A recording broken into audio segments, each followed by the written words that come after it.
y bienvenidos todas y todas a una nueva edición de Pensándolo Bien, programa de análisis jurídico que se transmite desde la Facultad de Derecho de la Universidad Interamericana y que se origina desde el restaurante Arrope Inter.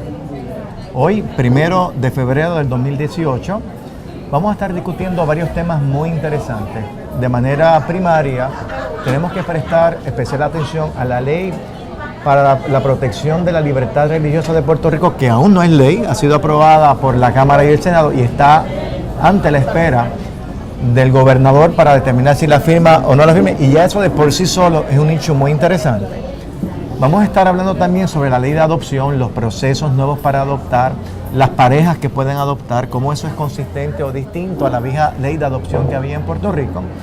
Y si el tiempo lo permite, vamos a estar hablando de otros temas diversos, como puede ser el mensaje de Estado pronunciado por Donald Trump hace 2 días y un incidente interesante que pasó durante el día de ayer, que fue la redacción de un memorando de confidencialidad que tenían que suscribir toda persona que estuviera vinculado a la fortaleza y que también fue dado sin efecto, pero es importante un poco discutir cuáles eran los términos, la verdad y las inferencias y conclusiones que uno puede llegar como consecuencia de que a alguien se le ocurra preparar un documento de esa naturaleza.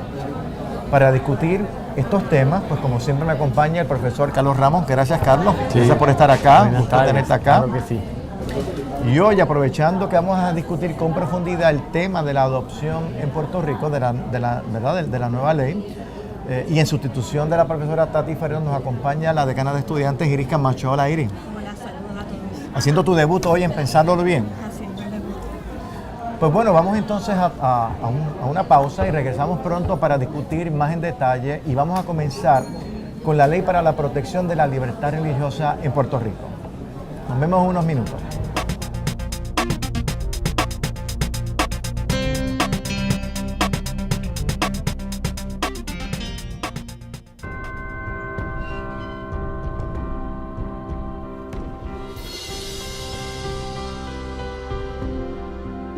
Hace 100 años comenzó a trazarse un camino en San Germán, Puerto Rico. Con bases de fundación sólidas, se fue expandiendo. Buscaba apoyar el desarrollo y preparación del ser humano. Miles de caminantes lo han tomado y a través de cada uno de ellos crece, explora, evoluciona. Pasa por retos, triunfos y logros que lo fortalecen a cada paso. Hoy, el camino de la Universidad Interamericana continúa en los pasos de las nuevas generaciones y mira hacia el futuro con optimismo, ya que con una preparación sólida, avanzada y de valores, se transforma el camino de Puerto Rico. Universidad Interamericana, 100 años haciendo caminos. Para mí el estudiar en la Inter, específicamente en la Escuela de Aeronáutica, es progreso. Hoy día el piloto es más bien un administrador de los sistemas dentro de la cabina y esto requiere que el piloto piense y actúe de una forma diferente. Me siento segura que estoy recibiendo una preparación de alta calidad. Al final llegué a la conclusión de que si yo lo que quería era una carrera profesional completa, yo tenía que estudiar en la Inter. La Inter es una universidad con programas académicos que se adaptan a las necesidades educativas actuales. Somos una universidad que avanza rápidamente, a la par con los cambios tecnológicos y retos que presenta el siglo XXI. Somos una universidad centenaria que prepara los futuros talentos que guiarán el destino de la sociedad puertorriqueña. Somos la Inter, una universidad completa. Somos tu mejor elección.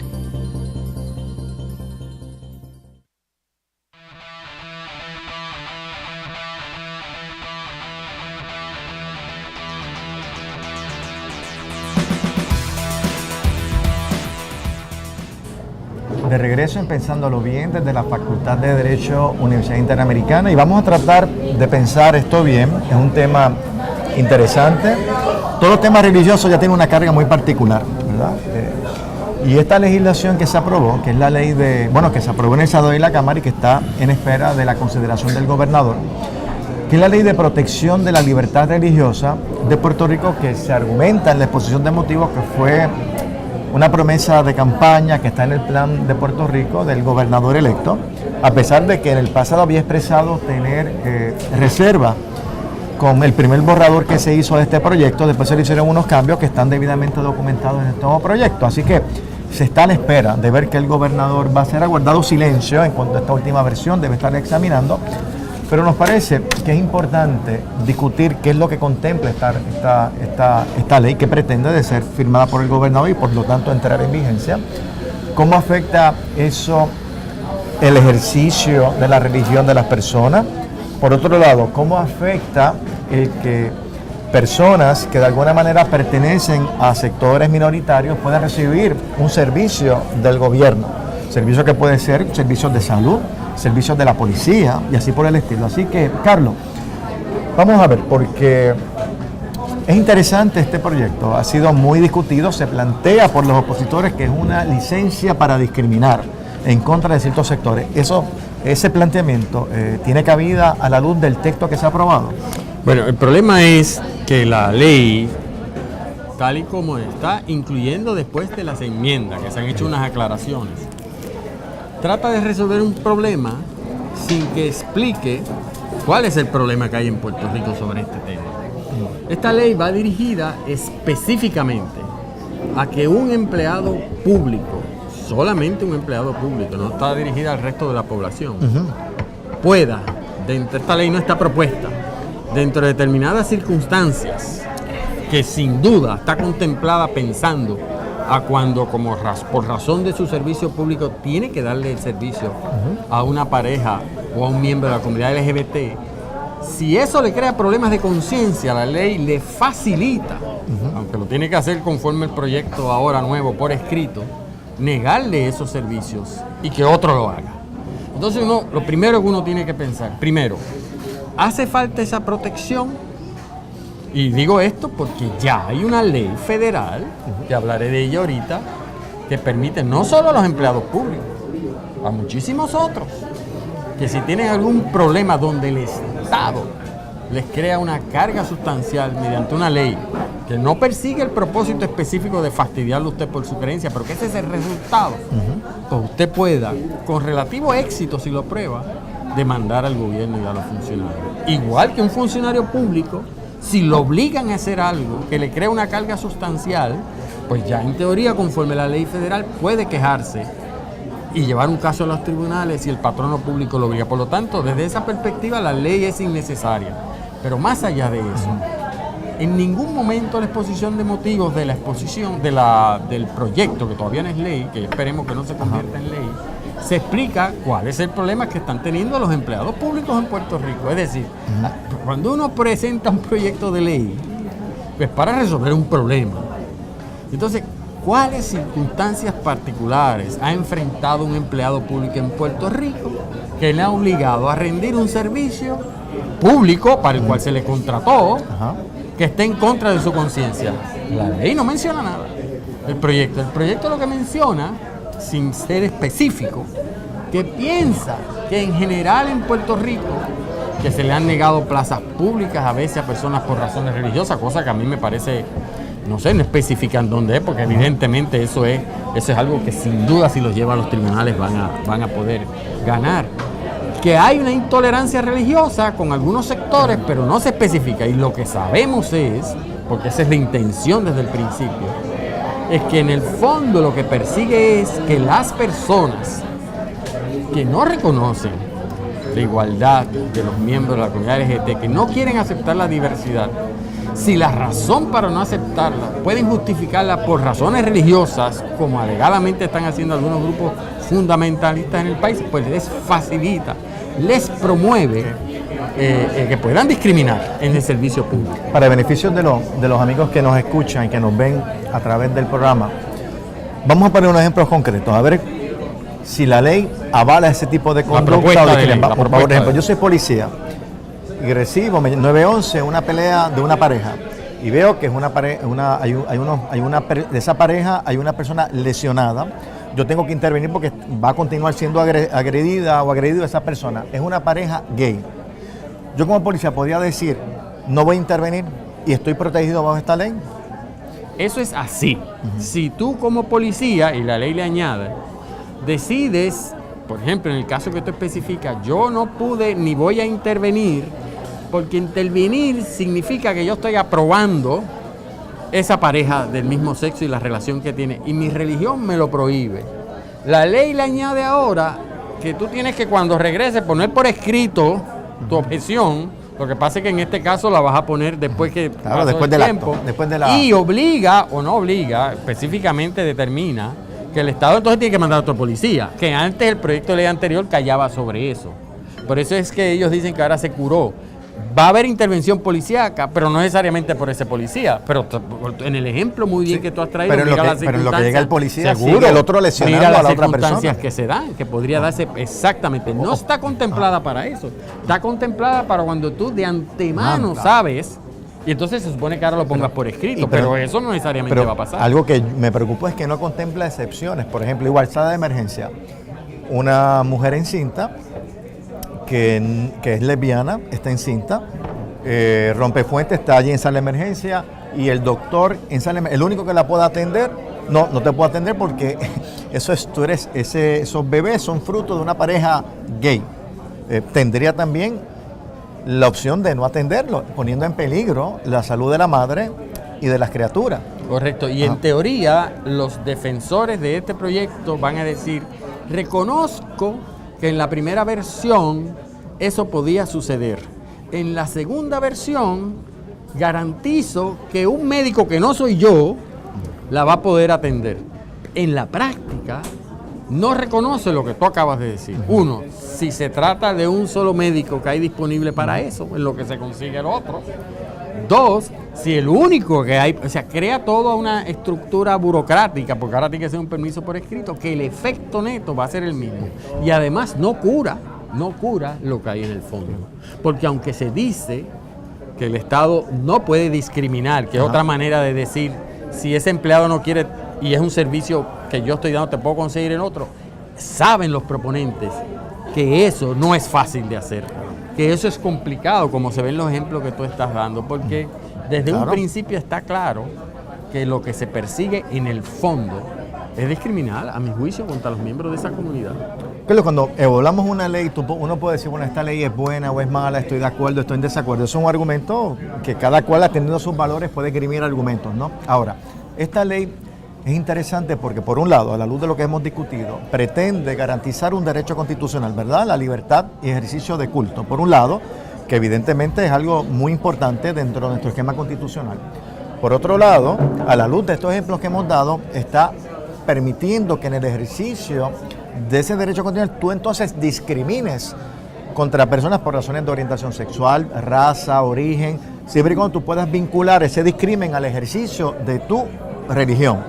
Bien, a la luz de ese conflicto de intereses, ¿esta ley es constitucional? ¿Ves posibles cuestionamientos? Yo creo que esa ley es inconstitucional en tanto y en cuanto va a ser, yo creo que puede probarse, sobre todo cuando ve uno el historial de la ley y el primer borrador, que siempre forma parte del historial legislativo, que el verdadero propósito es facilitar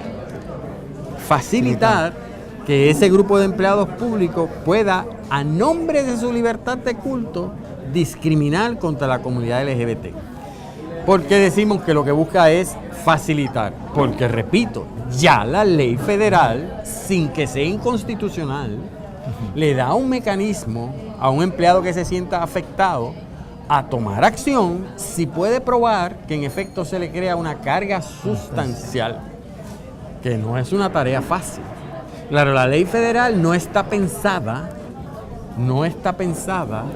en discriminar, ni en su intención original, ni en su práctica desde que se aprobó, en discriminar contra los miembros de la comunidad LGBT, mientras que en Puerto Rico hay circunstancias, tanto en el historial de esta ley, como en algunas de las cosas que le han añadido ahora. Por ejemplo, que cuando usted esté en esa situación, tiene ahora una propuesta un tanto redundante, que es el empleado afectado podrá, si quiere, consultar con su iglesia para que le financie el litigio. La versión original era claramente inconstitucional, porque la versión original incentivaba a que el empleado radicara, ya que le daba a su abogado attorney fees para que pudiese radicar el caso, parecido al que tiene la Ley de Derechos Civiles de los Estados Unidos, que estaba creado para incentivar eso, para que no se dijese una crítica que le hicimos en este programa, de que eso incentivaba eso. Ahora dicen, bueno, no te lo vamos a incentivar, pero te vamos a poner algo aquí que es totalmente redundante,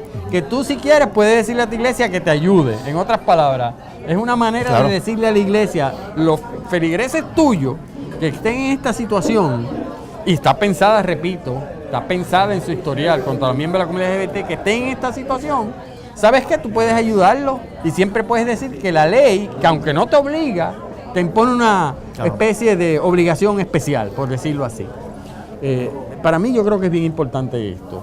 La ley es innecesaria si quiere efectivamente proteger la libertad de culto, porque ya la ley federal cobija al gobierno federal, y como he dicho aquí, es una de esas pocas leyes donde el gobierno federal se define como agencias federales y entidades cubiertas como cover entities, como el gobierno de Puerto Rico.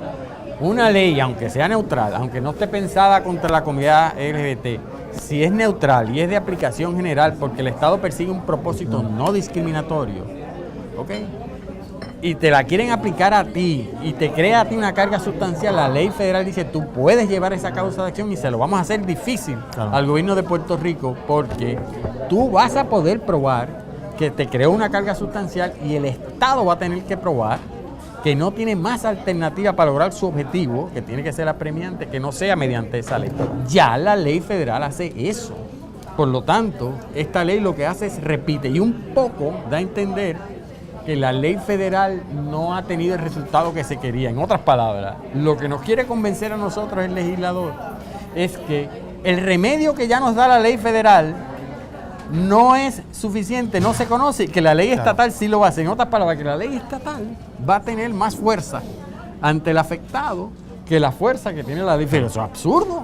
Generalmente en Puerto Rico, que todo lo que tiene que hacer la comunidad religiosa es crear conciencia en tus feligreses de lo que ya dispone la ley federal, incluyendo los empleados públicos, y si se sienten afectados, usen lo que dispone la ley federal. Pasando un poco al aspecto político, entonces cabe preguntarse, ¿el gobernador qué va a hacer? Yo imagino, Carlos, que en la medida en que el gobernador pueda pensar que esta legislación aprobada en la Cámara de Diputados se parece bastante a la legislación federal, la va a firmar. En la medida en que provea otras cosas, facilite el discrimen, entonces tendría una justificación para no firmarla, y yo no creo que la Asamblea Legislativa tenga los votos para ir por encima del veto del gobernador. Iris, ¿qué piensas que va a hacer el gobernador? ¿O va a firmar, no va a firmar? Yo apostaría que no la va a firmar, porque a mí me parece que es claramente inconstitucional si no responde a proteger verdaderamente a aquella persona religiosa que tiene una carga sustancial, como acaba de señalar Carlos, entonces se convierte en una licencia para discriminar. Pero tendría que justificar a mi juicio que es otra cosa distinta. Claro, pero porque si es redundante, él no le va a molestar. Ahí es que está la trampa. Ahí es que está la trampa. Yo no sé lo que va a hacer el gobernador, honestamente. Yo quisiera pensar que va a hacer lo que él ha dicho que va a hacer. Pero ¿qué fue lo que hicieron? Que le añadieron a la ley, para que entonces el gobernador, si quiere, pueda decir que esto es una ley distinta. Puede, si quiere, decir lo siguiente. Le añadieron, que puede consultar con su iglesia, y le quitaron algo que a mí me preocupaba, que era que yo tenía que pagarle el Estado honorarios a abogados. Por lo tanto, le quitaron un alegado incentivo. Le añadieron situaciones donde, por ejemplo, específicamente se permitía que el Estado no pudiese, en el uso de sitios públicos, en una serie de circunstancias, no pudiese facilitarse el discrimen. Había un lenguaje en el otro que como que eso se eliminamos. Yo espero que el gobernador, cuando se vea esto con calma y sus asesores, y le añadieron algo importante, que ahora la objeción tiene que ser por escrito, mientras que antes que podía ser verbal. Sea por escrita o sea verbal, el gobernador debería de entender en sus asesores que la intención básica sigue siendo la misma: discriminar contra la comunidad LGBT, aunque lo hayan enmascarado un poco. ¿Okay? Yo creo que eso para mí es lo más importante, y que yo esperaría que el gobernador no la firme. Pues vamos a esperar que el gobernador lo piense bien y haga lo que él estime, ¿verdad?, que sea lo correcto. Y próximamente estaremos evaluando qué hizo el gobernador y si vetó. Vamos a ver entonces si hay la posibilidad de sobre veto, cosa que yo dudo mucho. Y si no lo vetó, vamos entonces a ver cuál va a ser la aplicación y cuáles van a ser los cuestionamientos que ya podemos anticipar que se va a hacer a la legislación. Vamos a una pausa, vamos a regresar unos minutos y vamos a estar hablando de la nueva ley de adopción. Así que vamos a una breve pausa.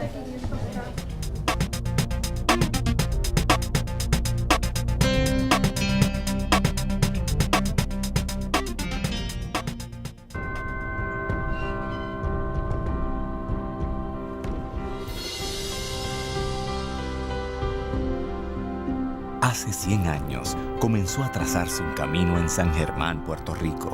Con bases de fundación sólidas, se fue expandiendo. Buscaba apoyar el desarrollo y preparación del ser humano. Miles de caminantes lo han tomado y a través de cada uno de ellos crece, explora, evoluciona. Pasa por retos, triunfos y logros que lo fortalecen a cada paso.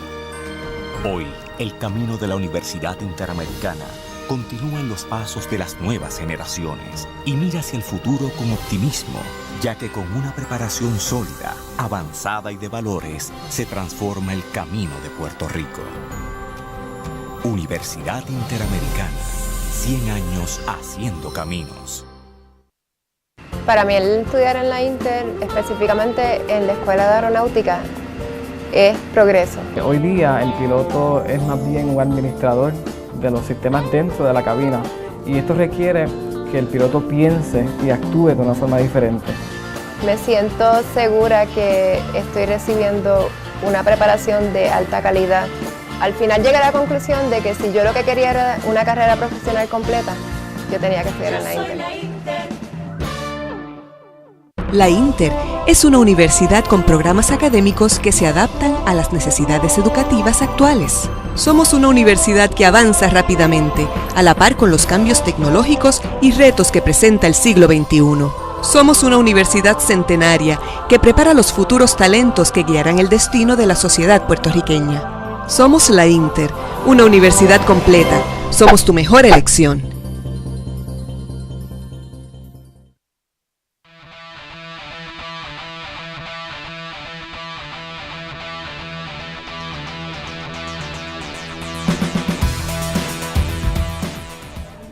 Regresamos a Pensándolo Bien, programa de análisis jurídico que se produce en la Facultad de Derecho Universidad Interamericana y que se transmite desde las facilidades de Arrope Inter. Hoy me acompaña la profesora Iris Camacho, el profesor Garo Ramos y este que les habla, Julio Fontanes Maldonado. Nos corresponde entonces ahora hablar de otra legislación que también ha provocado mucha discusión de varios sectores. Personas que están muy contestes con la aprobación de esta nueva ley de adopción y otras que han expresado mucha preocupación. He leído unas columnas particularmente en el Nuevo Día de sectores que tienen preocupación sobre quiénes son las personas que cualifican para ser los padres o las madres o el ente que adopta, que es distinto a como estaba la antigua legislación. Así es que para hablar sobre este proyecto, qué cosas nuevas hay, qué cosas distintas, para un poco hablar de esas preocupaciones, vamos entonces a escuchar a la profesora Iris Camacho, que es profesora de Derecho de Familia, especialista en el tema. Así que Iris, bueno, ¿qué te ha parecido esta legislación? Bueno, esta legislación responde a por un lado, a una necesidad real de adecuar el derecho vigente en Puerto Rico a determinaciones del Tribunal Supremo de los Estados Unidos en el tema de matrimonio, lo cual se agradece, ¿verdad?, que la norma jurídica nuestra responda a lo que constitucionalmente se ha entendido que es correcto. Responde también a una idea que existe en Puerto Rico, en la cual tal vez porque mantenemos la memoria de lo que eran los procesos de adopción en los años 60, 70 y 80, en la ciudadanía hay la idea, y en algunos legisladores hay la idea de que el proceso de adopción en Puerto Rico es muy largo. Para que se den cuenta de que esto es un mito, el cambio que hace esta legislación es de que el proceso completo se debe llevar en 60 días, lo que existía antes decía 75 días. Estamos hablando de un término de 15 días 15 es el días. cambio a lo que establece esta legislación. Así que seguimos legislando sobre adopción pensando en la situación que teníamos en los años 60, en los años 70, en los años 80, pero que se comenzó a atender en el 1995. Desde el 1995 que se enmendó la Ley de Procedimientos Legales Especiales, porque en técnica jurídica las normas sustantivas del Código de adopción, estaban en el Código Civil y las normas procesales estaban en la Ley de Procedimientos Legales Especiales que venía del Código de Enjuiciamiento Civil. Se comenzó a enmendar la Ley de Procedimientos Legales Especiales para hacer más corto este proceso de adopción. Esto comenzó a ocurrir en el 1995. Luego, en la década del 2000, se aprobaron reformas procesales en las cuales se le quitó el monopolio de la adopción al Departamento de la Familia. El procedimiento de adopción en Puerto Rico era muy lento porque todo se tenía que ver a través del Departamento de la Familia. Hoy en día el departamento siempre tiene que consentir, ¿verdad?, a las adopciones. Sin embargo, hay agencias privadas de adopción, una trabajadora social privada puede hacer el informe social, así que el rol del departamento se ha ido achicando, lo cual hace que de hecho tenemos de los procesos de adopción más cortos del mundo. Sin embargo, cuando vemos incluso la exposición de motivos o la prensa, seguimos hablando de aquellos procesos de adopción que duraban años, que es algo que ya en esta década, a partir de las reformas que hubo en el año 2000 sobre todo, pero también ya desde el 95, habían comenzado a ser más cortos. Pero espera que te interrumpa sobre este tema porque creo que el término del proceso es muy importante. Algunas personas ciertamente plantean de que no adopto porque esto es muy lento, prefiero adoptar fuera de Puerto Rico, gastar un número significativo de dinero, buscar niños europeos, canadienses, costarricenses. Eso probablemente te lo dijeron en la década del 90. No, todavía, no, uno lo escucha, claro, uno trata de indicarle que eso no es así. Ahora, por otro lado, eso es bajo la premisa de que el término era muy largo, pero por otro lado hay personas que plantean, contrario censo, de que cuidado, estos términos son atropellados, que hay una política pública de quitarle los niños a los pobres para dárselo a las otras personas, no que sea a los ricos porque hay gente de clase media adoptando, ¿no?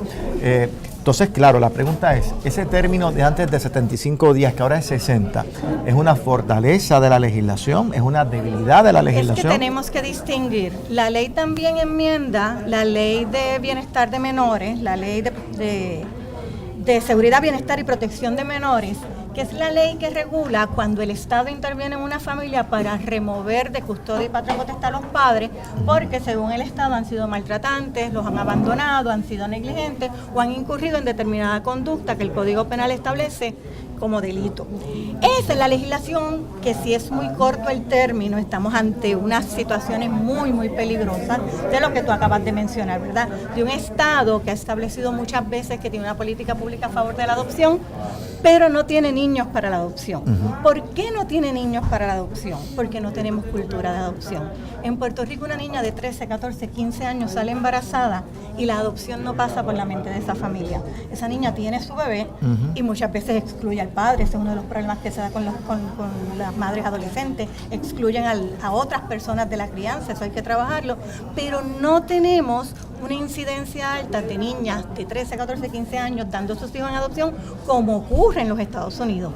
Eso es muy común en Estados Unidos. De hecho, cuando en el 2009 se enmendaron los procedimientos de adopción en Puerto Rico, se creó un proceso de acuerdos de adopción durante el embarazo.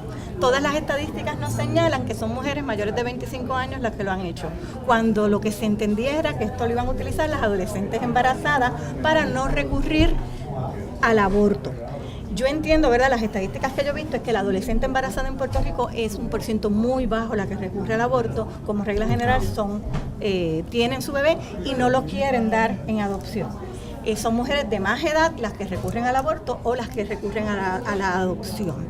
Así es que esa situación que tú señalas, que ciertamente es peligrosísima cuando el Estado interviene en nuestras vidas para entrar a la casa y con términos muy cortos, privar de custodia y privar de patria potestad para tener esos niños aptos para la adopción, dio lugar a que en los Estados Unidos la legislación federal le exigiera a los estados que reciben fondos públicos que tienen que hacer esfuerzos razonables para evitar que el niño salga de su familia de origen. ¿Por qué? Pero ya ese es el proceso de remoción de custodia. Custodia. Ese no es el que...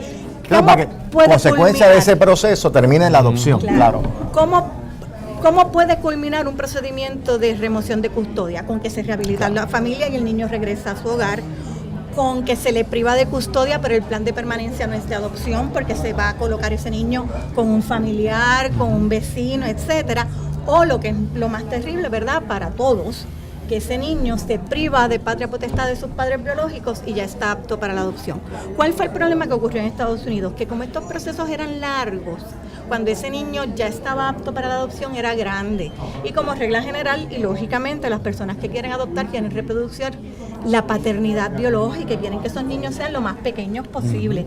Y esos niños se quedaban en el limbo, sin patria potestad, se quedaban sin sus padres biológicos y se quedaban sin nadie que los adoptara, y eran niños institucionalizados que de las instituciones de servicios sociales, como se denominaba antes, pasaban a instituciones de menores y de ahí pasaban a las cárceles. Y cuando esos niños en su adultez se les preguntaba de ese proceso de remoción de patria potestad, donde lo sacaron de su familia, su memoria, cierta o falsa, era que habían recibido más maltrato de otras personas que de los padres biológicos de quienes los habían removido. Insisto en cierto o falso, pero en algunas de esas circunstancias tenía que ver con que tenemos una capacidad mayor de perdonar a nuestros familiares que de perdonar a extraños. Así que no estamos señalando que eso fuera así en todos los casos, habrían casos en que eso fuera así. Como esos niños terminaban institucionalizados, por eso es tan importante el concepto de esfuerzos razonables, para que esos niños puedan volver a su familia. También, y la ley que es la política pública, ¿no? Sí. Esta legislación no, pero la del bienestar sí. Es así. El problema es cuando la ley lo incorpora, pero le pones un término muy corto al departamento para que lo haga. Hacerlo, claro. Entonces el departamento no es magia. Una familia que el departamento tiene que rehabilitar no se va a rehabilitar en 6 meses. Otro problema que surge de esa interrelación de la ley de protección de menores y la ley de adopción, y también entendemos que se arregló en algún momento en los 90, era que se tendía a privar de patria potestad en todos los casos. Eso ya no ocurre, y eso es positivo, ¿verdad? Hay casos que cuando el plan de permanencia es para adopción, ahí es que entonces se debe privar de patria potestad. En los otros basta con privar de custodia. Así que sí se han ido, ¿verdad?, atendiendo algunas de esas preocupaciones que tú trajiste. Déjame preguntarte algo fuera del proceso. Mencionaste que esta legislación adecua la decisión del caso de Obergefell. Sí. Sería bueno que compartas un poco con los amigos que nos escuchan y nos ven quiénes podían adoptar en Puerto Rico antes del caso de Obergefell, quiénes pueden adoptar después de Obergefell y quiénes pueden adoptar después de esta legislación. La legislación en Puerto Rico establecía que para adoptar de manera individual en Puerto Rico la persona podía ser soltera. Para adoptar de manera conjunta se requería matrimonio. De hecho, eso quiere decir que una persona individual que fuese gay o miembro de la comunidad LGBT podía adoptar. En Puerto Rico, históricamente, y podía adoptar niño o niña, era irrelevante. El hecho de la orientación sexual en Puerto Rico nunca ha sido un issue para la adopción. Hay un registro que establecía que es un registro que surge en la década del 2000, que culturalmente no aplica a Puerto Rico, y ahorita explico por qué. Hay un registro que establecía que se le iba a dar preferencia a las personas casadas. Como en Puerto Rico solo las personas heterosexuales se podían casar, pues indirectamente por ahí llegabas indirectamente, pero no había una prohibición para una persona homosexual adoptar. En ese sentido, no había impedimento para una persona homosexual adoptar individualmente. El problema surgía porque nuestro código definía matrimonio, todavía está así, eso hay que arreglarlo, como la unión entre hombre y mujer. Y además había estado en ese grupo de jurisdicciones norteamericanas que había legislado para no reconocer los matrimonios entre personas de un mismo sexo celebrados en otras jurisdicciones. Esa norma fue declarada inconstitucional en Obergefell. Una vez es inconstitucional, aunque esté en el código, se tiene por no puesta porque es inconstitucional. Nuestra normativa de adopción lo que exigía era matrimonio. Así es que una vez surge el caso de Obergefell, en Puerto Rico una pareja homosexual casada podía adoptar. Ahora una pareja heterosexual o homosexual que convivieran porque tenían una relación afectiva no podían adoptar de manera conjunta, y así lo establecía el Código y lo había firmado el Tribunal Supremo en el caso de Pérez versus Procurador. Y eso no se trastocó bajo Obergefell. Eso no se trastocó. Y la ley tampoco lo trastoca. Sí, ¿Es así? sí, la ley lo trastoca porque la ley ahora establece que se puede adoptar de manera conjunta teniendo matrimonio o una relación afectiva estable. ¿De pareja del mismo sexo o parejas heterosexual? heterosexuales. No hay cambio. La clave es la afectividad. Es la afectividad. La solidez del núcleo. Claro, que es lo importante en la adopción. Nosotros tenemos estadísticas bien buenas de adopción. Nosotros tendemos como puertorriqueños a hablar de nuestras estadísticas malas. En Puerto Rico el proceso de adopción, que fue muy riguroso por mucho tiempo y que en términos sustantivos tiene que seguir siendo riguroso, porque le estamos dando un niño a unas personas ¿verdad? Como si fuera. Puerto Rico es quizás la jurisdicción norteamericana donde menos niños adoptados vuelven a la matrícula del Departamento de Servicios Sociales o de la familia. Son buenas adopciones. Son buenas adopciones, porque el proceso en términos sustantivos tiene que ser riguroso. Y hacer términos muy cortos a veces puede llevarnos a no ser rigurosos. A mí me preocupa una frase de la política pública que señala que el objetivo es facilitar en la forma más liberal y amplia posible. No, la adopción no puede ser liberal, la adopción tiene que ser rigurosa, ¿verdad? Entregarle como si fueran sus padres un niño a una o dos personas, tiene que ser un proceso riguroso. Que en algún momento en nuestra historia tenemos cuentos de horror de niños que pasaban años sin ser adoptados, es cierto, ¿verdad? Eso pasó, pero eso lo superamos hace décadas. ¿verdad? Por lo menos legislativamente.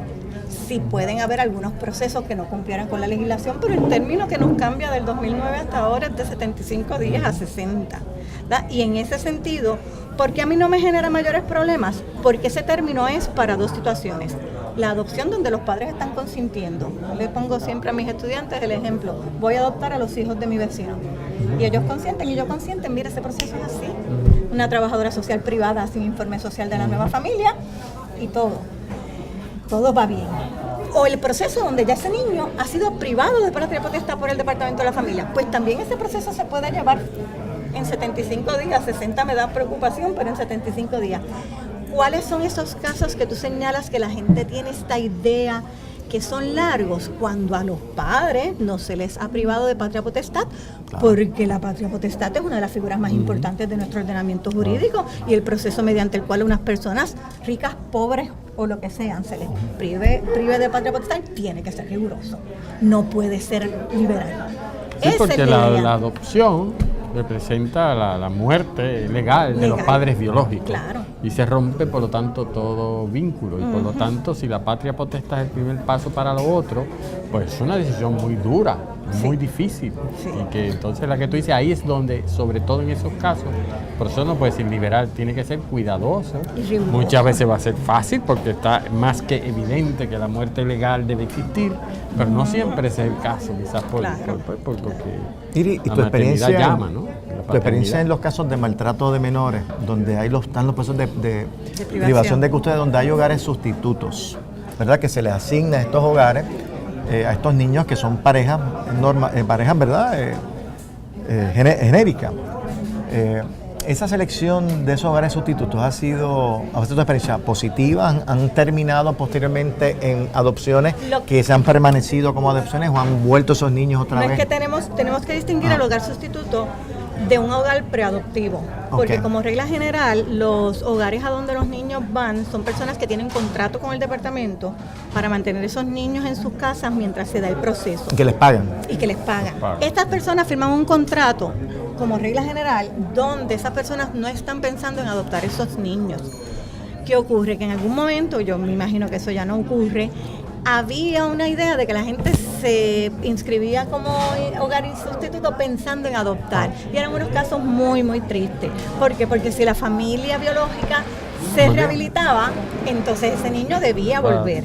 Y a veces los procesos eran inmensamente largos. Pero también, ¿verdad? Te tengo que señalar, siendo muy honesta, que hay hogares sustitutos extraordinariamente buenos, ¿verdad? Y los he visto, lo puedo señalar. Es un peligro colocar un niño antes de que ya esté privado de patria potestad con unas personas que tienen la expectativa de adoptarlo. A mí me parece que es un peligro bien grande, porque pueden ocurrir muchas cosas por las cuales esa adopción, esas personas no cumplan con los requisitos estrictos de la adopción o pasen cosas y sufre esa pareja y sufre el niño. Bueno, pues vamos a ver cómo se implementa esta ley. Ha sido avalada por muchos sectores, ha sido criticada por otros sectores. Vamos a ver realmente si el proceso de adopción en Puerto Rico mejora como consecuencia de esta legislación. Bueno, vamos a una pausa y a nuestro regreso vamos a hablar de varios temas, ¿verdad? Si el tiempo los permite, yo creo que hay que hablar un poco del mensaje de Trump, del tema de los Dreamers, yo creo que algo hay que comentar. Vamos también a comentar de este memorando que tuvo una vida muy corta, que fue el memorando de confidencialidad que aplicaba a los empleados que trabajaran en la fortaleza, y que si uno analiza cada cuatrenio hay unos memorandos muy similares, hay unas órdenes para el manejo de documentos, etcétera, etcétera. Claro, este era de todo tipo de información, no meramente información en custodia del gobierno. Así que vamos a hablar sobre eso y vamos a pensarlo bien después de la pausa.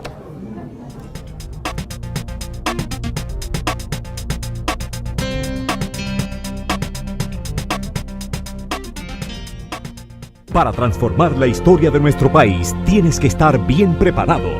La Inter te educa para ser un profesional completo. Somos una universidad de vanguardia, con programas de estudios que atienden las necesidades de nuestra sociedad actual. Estás a tiempo. Matricúlate ya en uno de nuestros 9 recintos en www.inter.edu. Triunfa con los mejores en la Inter.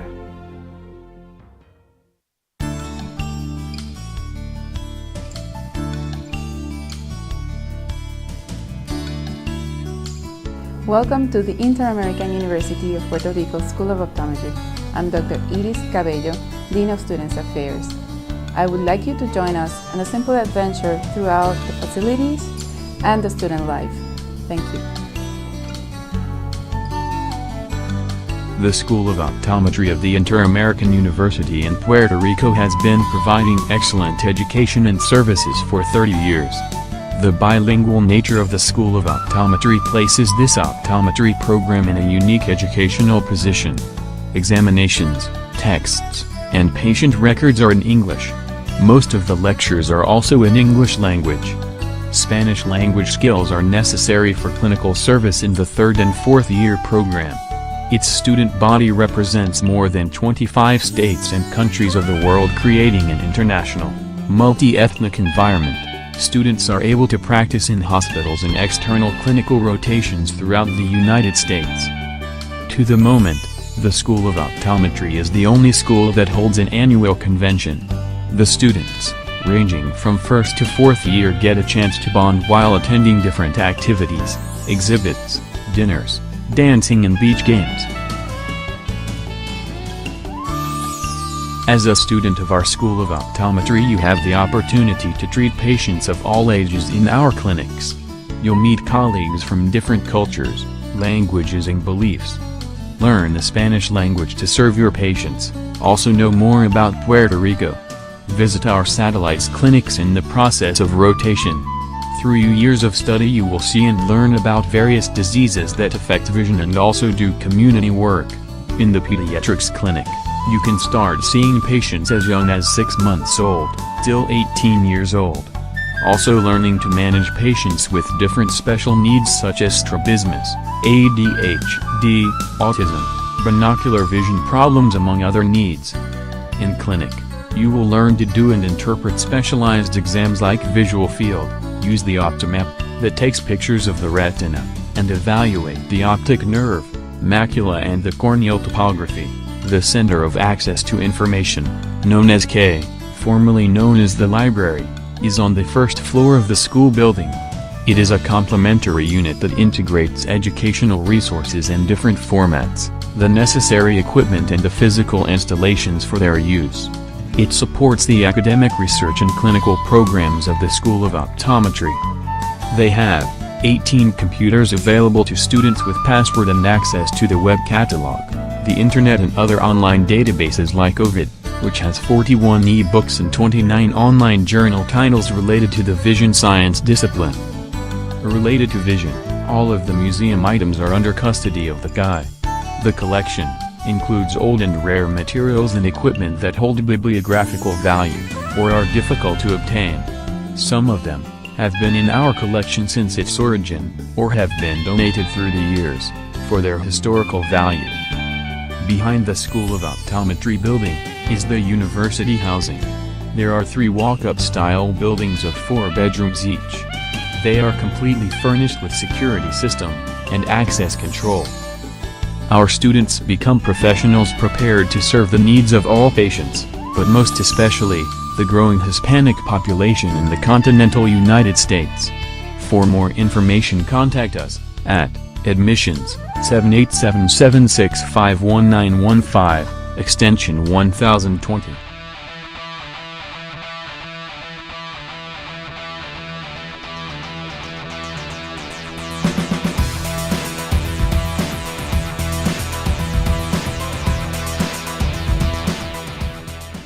Y regresamos a Pensándolo Bien desde la Facultad de Derecho de la Universidad Interamericana y le tenemos una sorpresa. Tenemos 2 invitados especiales que van a compartir su experiencia en la facultad y en Puerto Rico. Pero antes déme explicarles de qué se trata. La jueza Sonia Sotomayor, que tiene una vinculación muy estrecha tanto con esta universidad como la Universidad de Puerto Rico, ha hecho un programa de capacitación a través del Instituto Judicial, adscrito a la rama judicial en los Estados Unidos, de capacitar a jueces mexicanos, centroamericanos y latinoamericanos en destrezas relacionadas al modelo acusatorio, proceso que se ha estado implantando desde los últimos 10 años en esa parte del hemisferio. Hoy nos acompañan 2 magistrados excepcionales que comparten el mismo apellido aunque no están relacionados. Exacto. El magistrado Flores del Salvador y la magistrada Flores de México. Así que bienvenidos a Puerto Rico, bienvenidos a la Facultad de Derecho. ¿Cómo han estado? Muy bien, hemos estado muy bien. Ajá. Estamos capacitándonos en este nuevo sistema de justicia penal.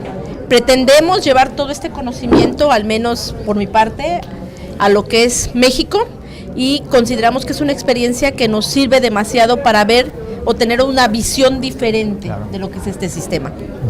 Cabe la pena destacar que en El Salvador el proceso de reforma procesal penal comenzó a finales de los 90. En México, en los últimos 3 o 4 años. ¿Cómo ha ido el proceso en El Salvador? Porque empezó hace tiempo. Cuando lo comparamos con el de Puerto Rico, por ejemplo. Bien, nosotros en El Salvador, este proceso penal entra en vigencia un 20 de abril de 1998. Todo el insumo que tenemos de capacitación ha sido casi puertorriqueño.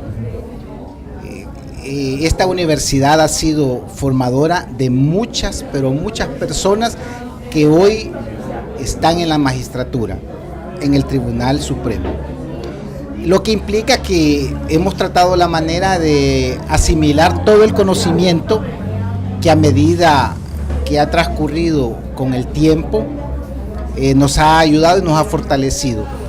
Cuando me preguntan cuál ha sido el actuar procesal de Puerto Rico por lo menos con el modelo que se ha aplicado en El Salvador, nosotros salimos de una escrituración donde también los jueces eran investigadores, hacían todo, el juez hacíamos fiscal, todo. investigaban, judicaban todo. El problema está cuando se cambia este modelo y pasamos a este tipo de procesos acusatorios donde la oralidad, la inmediación forman parte vital para poder desarrollar con mejor acertar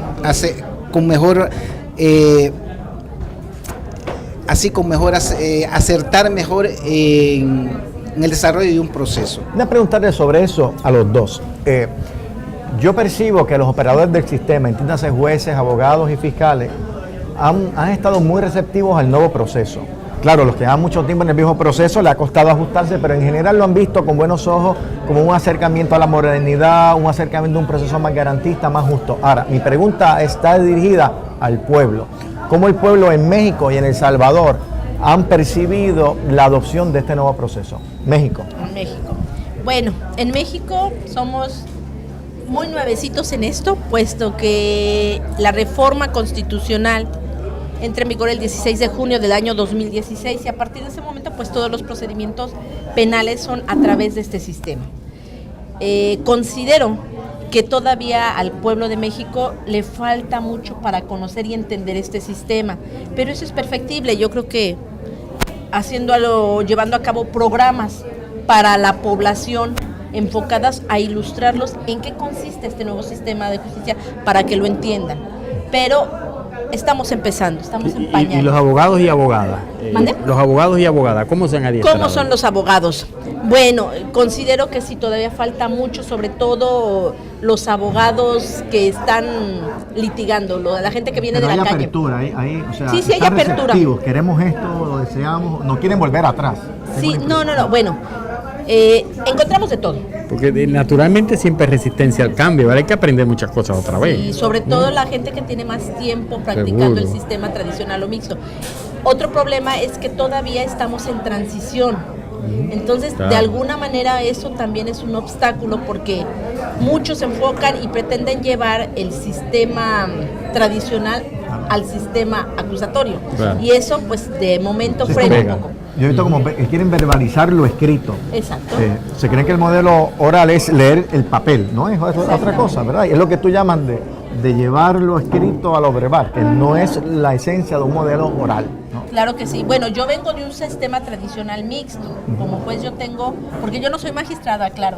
Magistrado es un nivel arriba, yo soy juez penal. Yo vengo de un sistema tradicional, 15 años como juez del sistema tradicional, y yo entro con la reforma del 16 de junio del 2016. Pero bueno, tratando, por mi parte yo lo acepto, muchos compañeros lo aceptan, pero algunos sí se tornan un poco escépticos. Claro. Pero yo creo que esto es parte de esta transformación. ¿El Salvador? ¿Cómo ha estado el pueblo? Bueno, creo que el pueblo muchas veces lo vamos a ver un poco resistente por la forma tan rápido como se resuelven los casos. Muchas veces no es lo que esperan. No es lo que esperan en el sentido de la criminalidad que estamos viviendo en estos momentos. Entonces, el pueblo muchas veces por la agilidad y cómo se ve el desarrollo de la prueba, resolvemos casi los problemas de forma inmediata. Hay casos de crimen organizado que pueden durar más de lo normal, pero dentro de los parámetros normales, unas vistas públicas que están durando, o sea, un proceso desde que se inicia en la etapa inicial hasta un juicio, 6 meses, mucho, y antes que nos tardábamos 15 años en resolver el mismo caso.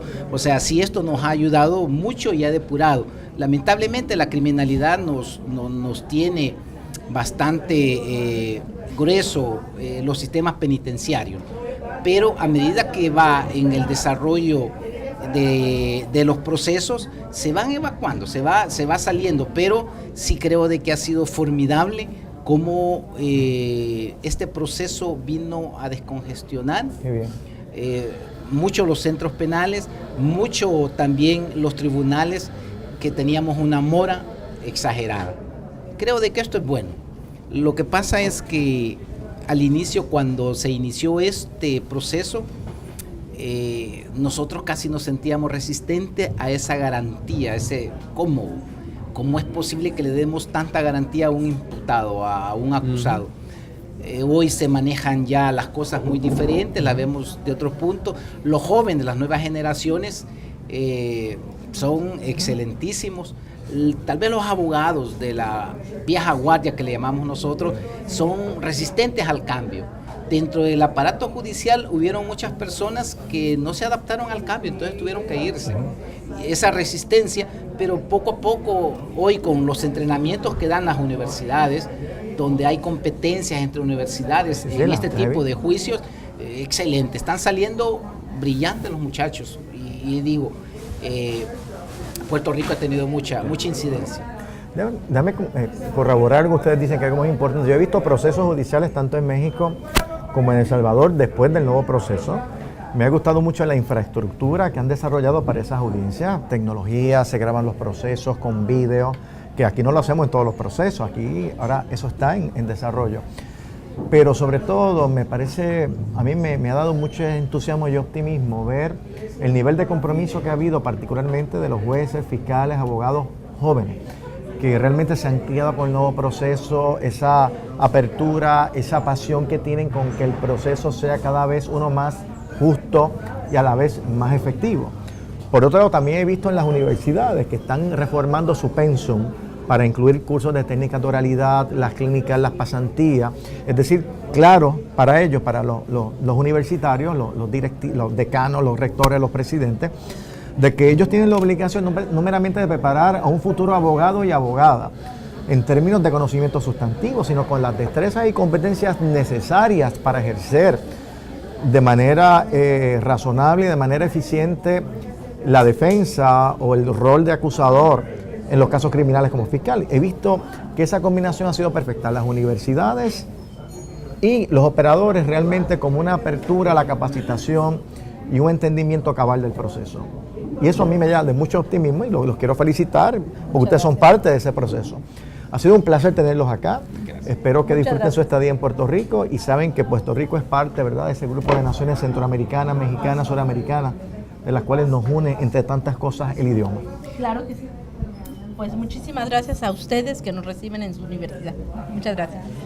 Muchas gracias. Bueno, vamos para una pausa y al final vamos a retomar los temas que están sobre la mesa, es decir, el mensaje de Trump y el memorando de confidencialidad en la fortaleza. Veremos unos minutos.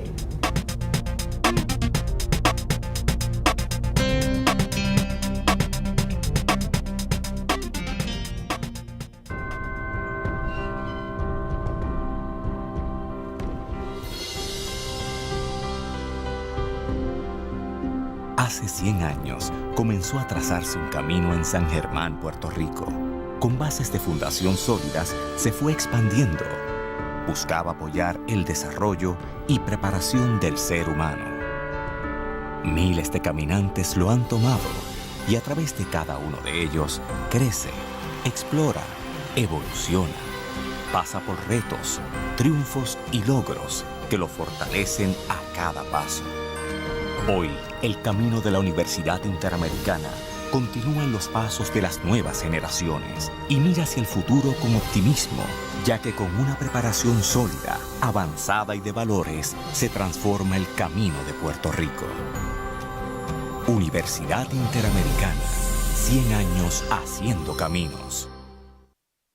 Para mí el estudiar en la Inter, específicamente en la Escuela de Aeronáutica, es progreso. Hoy día el piloto es más bien un administrador de los sistemas dentro de la cabina y esto requiere que el piloto piense y actúe de una forma diferente.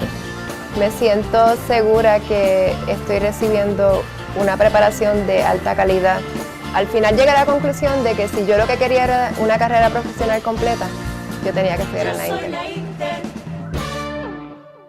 La Inter es una universidad con programas académicos que se adaptan a las necesidades educativas actuales. Somos una universidad que avanza rápidamente, a la par con los cambios tecnológicos y retos que presenta el siglo XXI. Somos una universidad centenaria que prepara los futuros talentos que guiarán el destino de la sociedad puertorriqueña. Somos la Inter, una universidad completa. Somos tu mejor elección.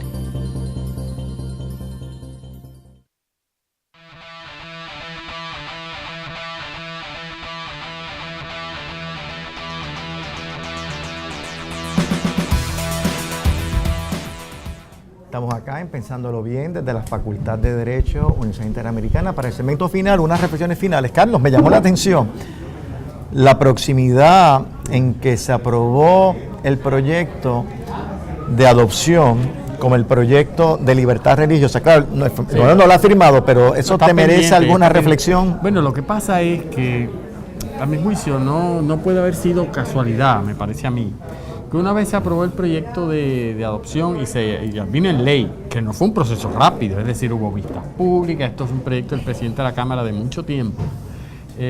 Hubo unos sectores a los que aludió Iris que pensaban, y de hecho en la discusión pública desgraciadamente se pensó y se proyectó que este proyecto lo que estaba era autorizando a las parejas del mismo sexo que estaban casadas ahora a adoptar algo que hace unos años el Tribunal Supremo no había permitido, y como bien explicó Iris, eso no lo pone esta ley, eso para todos los efectos lo exige el caso de Obergefell de Estados Unidos. Pero los sectores que todavía en el país, que hablábamos ahorita, que muchos pertenecen a un sector de lo que yo llamo el fundamentalismo religioso, que se oponen todavía al matrimonio de personas del mismo sexo por razones alegadamente religiosas.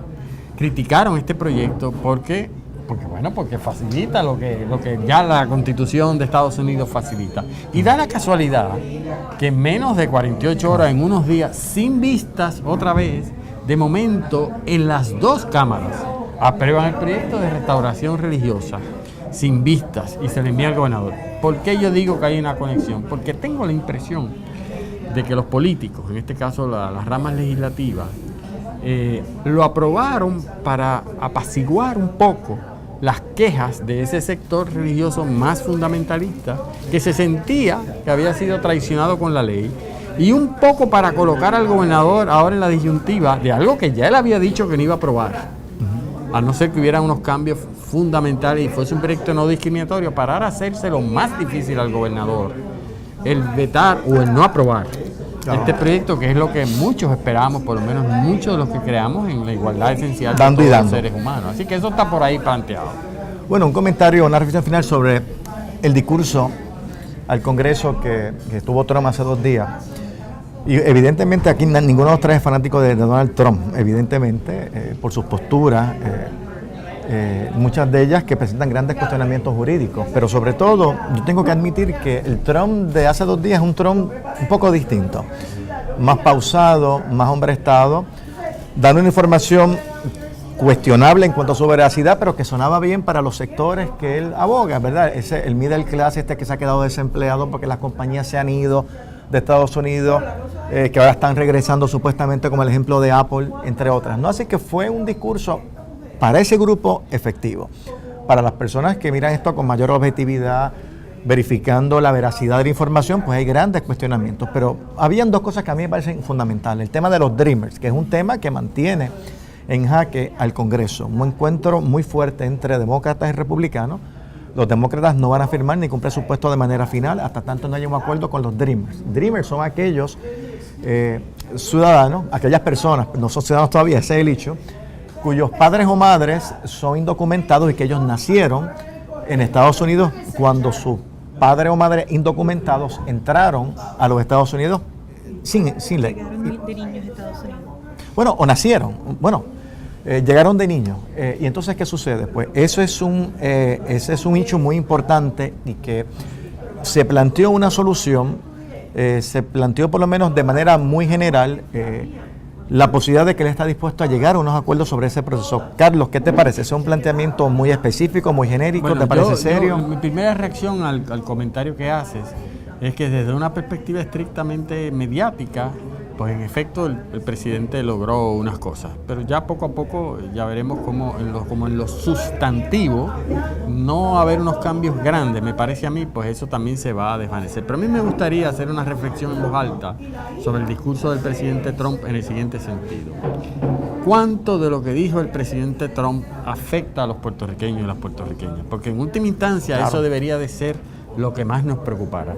Y el país se encuentra todavía en una situación de emergencia y el país todavía tenía una expectativa, yo creo que yo no, pero algunos, de que frente a la enorme situación que tenemos, que tantas personas, todavía un 30% sin duda, el problema que tenemos en las escuelas, algo diría el presidente de la nación a la cual pertenecemos, pero no formamos parte, conforme ha dicho el Tribunal Supremo de Estados Unidos.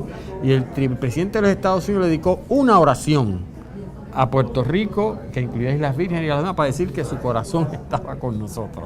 Es decir, no hubo un mínimo de reflexión sobre la situación terrible que pasamos en Puerto Rico y que pasaron en Luisiana y que pasaron en Texas, miles de ciudadanos norteamericanos, y en el caso de los puertorriqueños, que también son ciudadanos norteamericanos, donde ha habido una gran insatisfacción y desdén con relación a la forma como el presidente está reaccionando. Así que, dicho eso, dentro del tema de inmigración, que ya se sospechaba lo que iba a decir y su impacto, que a mí me gusta verlo siempre desde el punto de vista de Puerto Rico. Yo me enteré ayer de una estadística que no sé si es oficial, de que en Puerto Rico hay aproximadamente 2.500 Dreamers, 2.500 de seres humanos que también están a expensas de lo que finalmente ese presidente haga.